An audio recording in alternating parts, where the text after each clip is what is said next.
যোৱাকালি ৰাতি মা পাপা আইতাই তিনিজনে মিলি মোৰ ভিডিঅ' চোৱাত ব্যস্ত হৈ আছিলে। মই ভাবিলোঁ সেইখিনিও আপোনালোকক দেখুৱাই দিওঁ। পাপা একচুৱেলি গম নাপায় ইমান ইউটিউবৰ বিষয়ে, কিন্তু তথাপিতো চাই আছে। সেইখিনিয়ে মানে মোৰ কাৰণে বহুত ডাঙৰ কথা।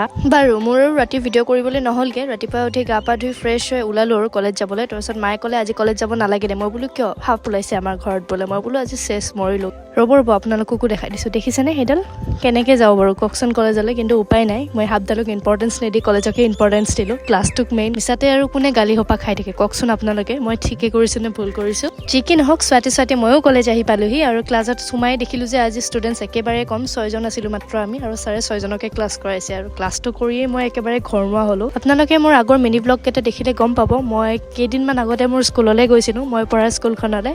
ডান্স শিকাবৰ বাবে ছাৰে মাতিছিলে মোক। যিহেতু তাৰিখটো কাষ চাপিছে, মোৰো গান কেইটামান ৰেডি কৰিবলগীয়া আছিল, সেইকেইটাই ৰেডি কৰিলোঁ। নাজানো আৰু ভাগৰ চাগৰে আহি পিনে আৰু ৰিলৰ পাগল হ'লোঁ। ৰিল বনাই ভাতকেইটা খাই আজিৰ দিনটো এনেকৈ কটালোঁ।